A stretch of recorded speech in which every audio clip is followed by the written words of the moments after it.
Je viens d'Algérie. Je suis arrivé en France lors de l'autorisation du président qui était Giscard d'Estaing.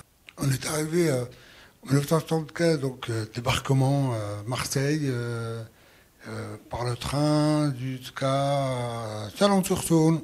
Donc moi, Chalon-sur-Saône, exactement sur le quartier des Aubépins.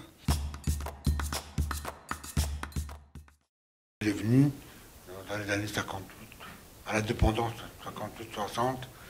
Donc il est arrivé à Marseille, il a fait le nord, et il a trouvé ce travail à Saint-Gobain. Et on a toute la famille est restée là, frères et sœurs. On a tous grandi là. Je ne savais pas parler aucun mot français. Hein.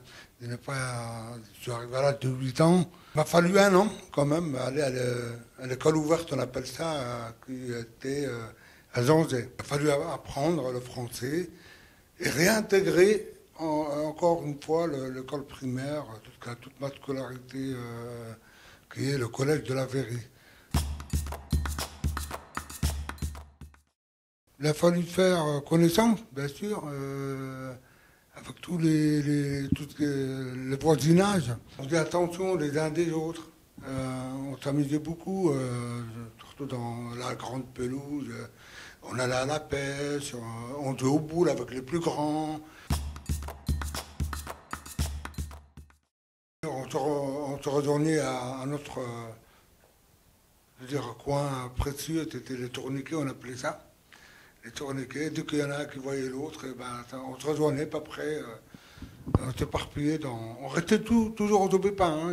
Notre territoire, il y avait Aubépins Sud, Aubépins Nord. On organisait des tournois interquartiers. On était quand même surveillés par les gardiens de l'OPAC. Hein. J'ai grandi de 8 ans, on va dire, jusqu'à 17 ans. 17 ans, on commençait à sortir un peu du territoire. On allait se promener en ville, après c'était les connaissances extérieures, comme tous les jeunes. Hein. Après c'était des rendez-vous un peu dans les balles, on se retrouvait dans les balles, et puis après au fur et à mesure dans les discothèques, et puis voilà. On n'allait pas trop encore dans les grandes surfaces. Hein. On avait tout ce qu'il fallait à côté. Je me rappelle encore, on avait une épicerie rue du Pont de Fer, à côté de la maison de quartier. Même le coiffeur qui existe encore, le local qui existe encore aujourd'hui, devait me coiffer là-bas. C'était Michel à l'époque. C'est Laurent que je connais très bien, qui a repris. Toujours les mêmes. On se retrouve. Hein, c'est quand même un lieu de retrouvailles aussi. Arrivé de ce grand commerce Carrefour, ça a coulé les autres, quoi.